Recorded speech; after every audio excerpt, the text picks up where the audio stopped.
आप अपना नाम बताइए और अपने एसोसिएशन, अपने जो संस्था का नाम बताइए। नमस्कार, मी संबुद्ध मोरे, आजीविका ब्युरो आणि इंडिया एअरलाइन या संस्थेमार्फत आम्ही लोकांमध्ये जनजागृतीचं काम करतोय. श्रमिक वर्ग असेल, कामगार वर्ग असेल, हे आपलं देश घडवण्याचं, राष्ट्र घडवण्याचं काम करतात. पण त्यांचे जे हक्क आहेत, त्यांना त्यांच्या हक्कापासून वंचित ठेवलं जातं आणि त्यांच्या हक्कांचा त्यांना पुरेपूर लाभ उठवता येत नाही. या विरोधात आम्ही आवाज उठवण्याचं या संस्थेमार्फत काम करतोय. बीजेपी सांगते या संविधान मध्ये काय बदल व्हायला पाहिजे, त्याबद्दल तुमचं काय बोलणं अ, परमपूज्य डॉक्टर बाबासाहेब आंबेडकरांनी खूप विचारपूर्वक सर्व गोष्टींचा अभ्यास करून, सर्व इतर घटनांचा अभ्यास करून एक समर्पक अशी, एक योग्य अशी राज्यघटना तयार करून आपल्या देशाला दिलेली आहे. आणि त्याच्यानुसार इतकी वर्ष आपला देश चालतोय. विविध परंपरा असलेला, विविध भाषा असलेले, विविधतेने नटलेला आपला देश एकत्र एकोप्याने नांदतो. याचं कारणच आहे की भारताचं संविधान इतका अभ्यास करून त्यांनी ते योजलेलं आहे आणि आपला देश त्यानुसार चालतोय. आणि इतके हक्क श्रमिकांना असेल, गरिबांना असेल, श्रीमंतांना, सर्वांना समान हक्क, समानतेचा कायदा लागू केलेला आहे, मूलभूत अधिकार दिलेले आहेत. प्रत्येक नागरिकाला इथले ते अधिकार आहेत आणि ते आपण प्रत्येक बजावतोय. पण त्याचा फायदा सगळेच घेतात. पण त्या जेव्हा संविधानावर बोट उचललं जातं तेव्हा कोणी पुढे येत नाहीत.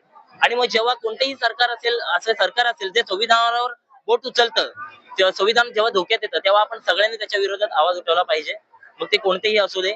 आणि मग आज जशी परिस्थिती हे झाली आहे, उभी राहिली आहे, त्यावरून तरी आपल्याला संविधान धोक्यात आहे, आपल्या कामगारांचे, गरिबांचे, श्रमिकांचे हक्क धोक्यात आहेत एवढंच लक्षात येत आहे. आणि त्या विरोधात आम्ही एक आंदोलन करतोय ह्या पथनाट्याद्वारे. कलाकार आहोत आम्ही आणि त्याच्यानुसार लोकांमध्ये जनजागृती करतोय. पण हेच काम प्रत्येकाने आपापल्या क्षेत्रातून केलं पाहिजे, एवढीच आमची आशा आहे. और अपना परिचय दीजिए। मैं सामाजिक कार्यकर्ता बाबा राम टेके। आज का ये दुख का दिन है और इस दुख के दिन में लाखों की तादाद में दादर में लोग जमा हुए हैं। आज पार्लमेंट मध्ये बघा किंवा विधानसभेतल्या इलेक्शन मध्ये बघा, आमचा ना एकही खासदार आहे ना एकही आमदार म्हणून आमचा निवडून आलेला आहे। त्या पार्लमेंट मध्ये आमचं म्हणणं, दलितांचं म्हणणं, शोषितांचं म्हणणं मांडणारा एकही खासदार किंवा आमदार आजच्या या स्थितीमध्ये नाहीये। या निवडणुकीमध्ये आम्ही कशातच नव्हतो। आमच्या नेत्यांनी आम्हाला फरफडत नेलेलं आहे। जे काय आमचे दलितांचे नेते आहेत, सर्वांनी या दलित जनतेला फरफडत नेलेले आरएसएसच्या बरोबर, आरएसएस आणि भाजपच्या बरोबर। आरएसएस आणि भाजपच्या बरोबर गेल्यामुळे आमच्या जनतेमध्ये वेगळी एक विस्तृती निर्माण झालेली आहे आणि संभ्रम निर्माण झालेला आहे की आम्ही जायचं कुठे। आम्हाला, आपल्याला कल्पना असेल का ज्यावेळेस आरपीआयचे नेते होते त्यावेळेस त्यांचं वय झालं होतं। बॅरिस्टर खोब्रागडे, दादासाहेब गायकवाड, रासू गवई असे जे दिग्गज नेते होते, त्यांचं वय झाल्यानंतर पॅन्थरनी यांच्या सभा उधळून लावल्या आणि त्यांना या राजकारणातून बाद केलेलं होतं। परंतु आजच्या परिस्थितीमध्ये जे नेते आहेत त्यांना संपवण्यासाठी किंवा त्यांना बाद करण्यासाठी कुठलीही संघटना सध्या तरी अस्तित्वात नाहीये। त्यामुळे जनतेचे मोठे राजकीय हाल झालेले आहेत, राजकीय प्रवृत्ती झालेली आहे, सगळ्यांमध्ये निराशा आहे, तरुणांमध्ये निराशा आहे। अशा परिस्थितीमध्ये आमच्या छोट्या छोट्या संघटना, छोटे छोटे पक्ष कुठल्या परिस्थितीमध्ये लढणार आहेत। म्हणून आजच्या परिस्थितीमध्ये जे आमचे नेते आहेत यांना बाजूला सारून नवीन नेतृत्व या देशामध्ये, या महाराष्ट्रामध्ये निर्माण होण्याची अत्यंत आवश्यकता आहे। एवढंच या ठिकाणी मी मांडू शकतो। Thank you. ये अपना नाम और अपना परिचय दीजिए। मेरा नाम शैलेंद्र कांबळे है। मैं मार्क्सवादी कम्युनिस्ट पार्टी का महाराष्ट्र राज्य कमेटी का सचिव, अपना राज्य कमेटी सदस्य हूँ और मैं पूरा समय जो है मार्क्सवादी कम्युनिस्ट पार्टी का काम, उसी के साथ साथ अम्बेडकरी विचारों को लेकर और सामाजिक आंदोलन के अंदर अक्सर अग्रसर रहकर न्याय दिलाने के लिए हम काम करते हैं। अब जैसे कल शपथ ली हुई, देवेंद्र फडणवीस हमारे 21वें सीएम पद पे विराजमान हुए, लेकिन जो विधानसभा का जो चुनाव लड़ा गया था, एकनाथ शिंदे के चेहरे पे और एकनाथ शिंदे बैक फ्रंट पे आके और देवेंद्र फडणवीस को सीएम बनाया, इसमें कहीं ना कहीं आरएसएस की पूरी चाल है। देखिए ऐसा है, 2022 के अंदर इसी देवेंद्र फडणवीस ने एकनाथ शिंदे इस पार्टी को जो है फोड़ने का काम किया।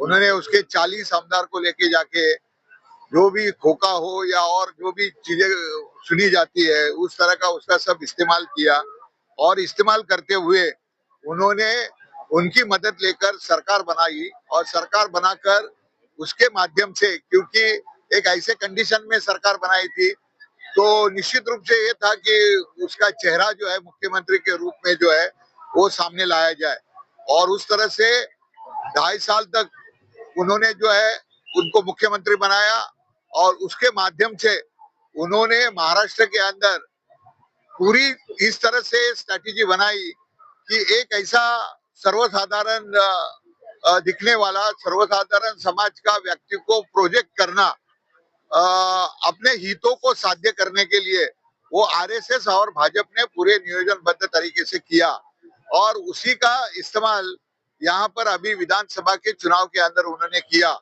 और पूरा ये अगर देखेंगे तो लोकसभा के अंदर जो चुनाव हुए थे 1.7% ऐसा वोट का डिफरेंस था महायुति के अंदर और महाविकास आघाड़ी के अंदर, और उसके अंदर ज्यादा फासला नहीं था, मगर उन्होंने एक स्ट्रैटेजी बनाई, और स्ट्रैटेजी बनाते हुए उन्होंने पूरी तरह से जो है जातिगत राजकारण किया। पूरा जो है ओबीसी को अलग, मराठा का जो आंदोलन चल रहा था तो उसको ध्यान में रखते हुए ओबीसी को उन्होंने कंसोलिडेट करने का कोशिश किया, और फिर बाकी के लोगों को भी उन्होंने जाति के आधार के ऊपर उन्होंने इस तरह से सभी जातियों को जो है वो मतलब इस तरह का थोड़ा बहुत खुश करने का काम, ओबीसी को ज्यादा नजदीक करने का काम किया। एक तरफ जरांगे को मराठे के नाम पे उसको उकसाने का काम भी एकनाथ शिंदे के माध्यम से करने का कोशिश किया, और इस तरह से जो है पोलराइजेशन कैसे हो वो देखने का कोशिश भारतीय जनता पार्टी ने किया। वैसे तो देखा जाए तो ये सरकार या उनकी जो महायुति का जो उनके सदस्य चुन के आए महाराष्ट्र के, अगर देखेंगे तो 6-6.5 करोड़ लोगों ने वोट किया, उनके अंदर कोई खुशी की लहर रही है। सभी के मनों के अंदर जो है निराशा है।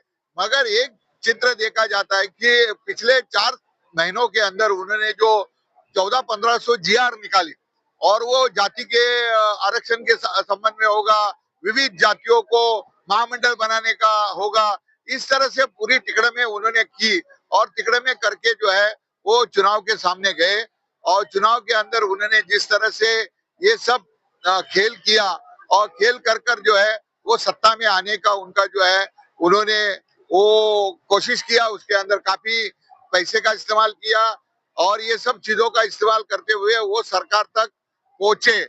और जो लाडली बहनें हैं और लाडले भाई है, इसको जो है जैसे मोदी ने जब 2014 में आने के वक्त कहा था अच्छे दिन आएंगे, 15 लाख तुमको देंगे, फिर 2 करोड़ हर वर्ष रोजगार देंगे, ये सब बातें कही थी, वो सब हवे में जो है वो विर गई है, वो हवे में सिमट गई है।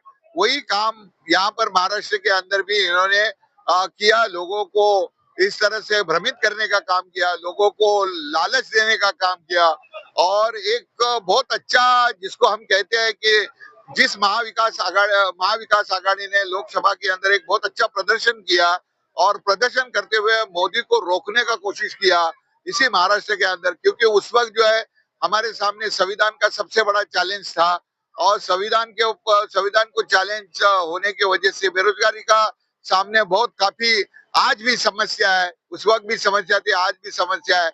हमारे महाराष्ट्र को पूरा कंगाल करने का पूरा जो साजिश है, महाराष्ट्र के जितने भी प्रोजेक्ट है वो गुजरात के अंदर लेके जाने का पूरा षड्यंत्र जो है केंद्र से हो रहा है। महाराष्ट्र को जो जीएसटी के माध्यम से जितना भी ये जाता है, टैक्स जाता है, उसको कम करने का, उसको जो है उसका जो पूरी तरह से कल्टर करने का, उसका मतलब कम देने का, ये जो साजिश पूरी केंद्र के अंदर से चल रही है, और वो चाहते हैं कि किसी भी हालत में, जैसे मुंबई के अंदर का धारावी प्रोजेक्ट है, ये अडानी को जो है पूरा नियम मतलब ताक पर रखकर, नियम कानून ताक पर रखकर उसको जो है पूरा धारावी का प्रोजेक्ट जो है ये नरेंद्र मोदी, ये देवेंद्र फडणवीस, एकनाथ शिंदे की सरकार ने जो है ये महायुति ने दिया। और ऐसे पूरे प्रोजेक्ट को और मुंबई की तकरीबन 1250 एकड़ लैंड कोई भी मतलब कानून का वो न रखते हुए कानून पूरा ताक पे ऊपर बिठा कर जो है इन्होंने 1250 एकड़ सिर्फ अदानी को दिया है। तो अदानी को पूरा मुंबई देना है और अंबानी को देना है, और उसी के लिए अदानी अंबानी के पक्ष के, अदानी अंबानी का बिजनेस बनाने के लिए, और पूरी मुंबई जो है, मुंबई ये इंटरनेशनल शहर है, एक कैपिटल है, हमारे देश का कैपिटल है। उस कैपिटल का किस तरीके से पूरा एक्सप्लॉयटेशन और यहाँ का जो सार्वजनिक संपत्ति है वो सार्वजनिक संपत्ति पूरी तरह से अदानी के हाथ में देने का पूरा जो काम है वो केंद्र से नरेंद्र मोदी हो चाहे देवेंद्र फडणवीस हो, और वही लोग जो है उनको मदद कर सकते हैं। और इसलिए ये चुनाव के अंदर भी अदानी ने काफी पैसा उनको दिया उनकी सरकार लाने के। मैं लोकहित से शफीक खान, कैमरामैन अरबाज शेख के साथ, जय हिंद, जय महाराष्ट्र, जय भीम।